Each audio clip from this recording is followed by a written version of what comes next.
You're staring at your phone like a starving man stares at crumbs. 3 dots appear, then disappear. You refresh.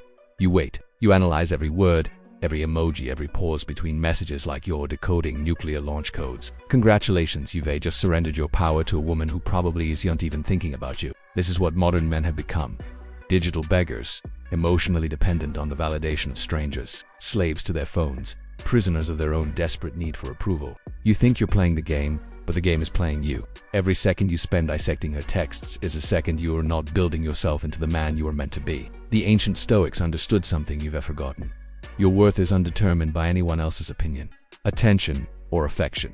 Marcus Aurelius commanded legions. Seneca advised emperors. Epictetus, a former slave, became one of history's greatest teachers. None of them waited by their tablets for approval from anyone. Yet here you are, a descendant of warriors and builders, reduced to analyzing response times like a lovesick teenager. The barbarians are at the gates, and you're worried about whether she meant LOL or LO. This is not just pathetic, it's dangerous. Because while you're obsessing over her digital breadcrumbs, your life is passing you by. Your mission is abandoned. Your strength is atrophying. Your future is crumbling. Nature punishes the needy. Society devours the desperate. If you will not reclaim your power, the world will strip away what little you have left. Step 1. Understand the fundamental truth. Every text you send from a place of neediness is a confession of weakness. Every time you check your phone hoping for her response, you're announcing to the universe that your happiness depends on someone else's actions. This is not love. This is addiction. This is not connection. This is dependence. The Stoics called this externals. Things outside your control that you mistakenly believe determine your worth. Her response time, external. Her interest level, external. Whether she likes your joke, external. The only thing you control is your response to these externals. And right now, you're responding like a child who needs constant reassurance. Marcus Aurelius wrote, "You have power over your mind, not outside events. Realize this, and you will find strength." But you've inverted this truth. You've given your power to outside events and wondered why you feel weak. Step 2. Kill the need for validation. Stop seeking validation from anyone, especially women. Validation seeking is a poison that destroys everything it touches. It makes you boring, predictable, and ultimately repulsive. Women don't want to be your mother, your therapist, or your validation dispenser. They want to be with a man who has built something meaningful, who stands for something important, who doesn't need their approval to feel whole. The moment you need her response to feel good about yourself is the moment you've lost her respect. Respect is not given to the needy, it's earned by the self. It's commanded by those who have something more important to do than wait for text messages, Seneca warned. Nothing, to my way of thinking, is a better proof of a well-ordered mind than a man. Its ability to stop just where he is and pass some time in his own company. Can you pass time in your own company without checking your phone? Can you go an entire day without wondering what she's doing? If not, you're not ready for any relationship.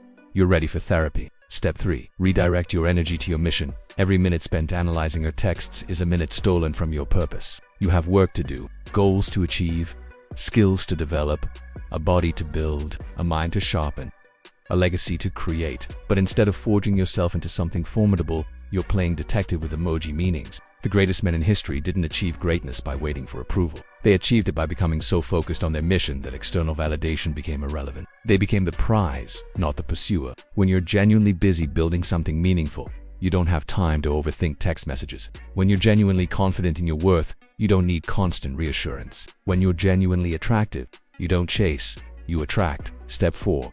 Master the art of indifference. True power lies in indifference to outcomes you cannot control. This doesn't mean being cold or cruel, it means being unattached to results. You can enjoy a conversation without needing it to continue. You can appreciate someone's company without requiring their constant attention. You can love without being dependent. Epictetus taught, wealth consists in not having great possessions, but in having few wants. Apply this to your relationships. Your wealth lies not in having her constant attention, but in not needing it. Your strength lies not in her quick responses, but in your indifference to response times. This is the paradox of attraction.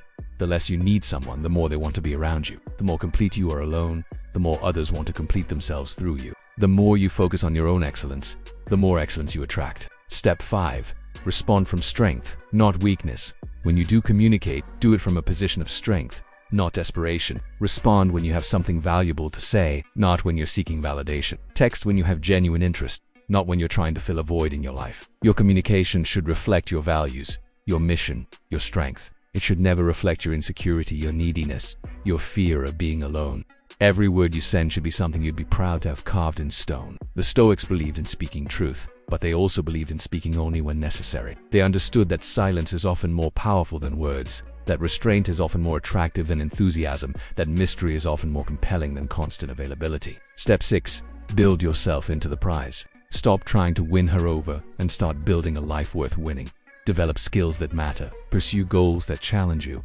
Create value in the world. Become the kind of man that others want to be around, not because you need them, but because you offer them something genuine. Physical strength, mental discipline, emotional resilience, financial independence, creative expression, moral character. These are the pillars of masculine excellence. These are what make you attractive, not your ability to craft the perfect text message. When you've built yourself into something formidable, you stop caring about response times because you know your worth is undetermined by anyone else's opinion. You stop analyzing every word because you're too busy living a life worth living. Here's the truth no one wants to tell you. If you're overthinking her texts, you've already lost. Not because she's not interested, but because you've lost yourself. You've forgotten what you're capable of. You've abandoned your mission for the illusion of connection. The phone in your hand is a tool, not a master. The woman you're texting is a human being, not a validation machine. Your worth is determined by what you build, not by who responds to you. Pick up the weights, open the book, start the project. Build the business, develop the skill, become the man you were meant to be. When you've done that, you won't need to overthink anyone as text, because you will be too busy living a life worth texting about. Strength is built in silence. Excellence is earned through discipline. Respect is commanded by those who respect themselves first. Hit like, subscribe, and then get back to work. Your life depends on it, your future demands it, your ancestors expect it. The choice is yours. Choose strength.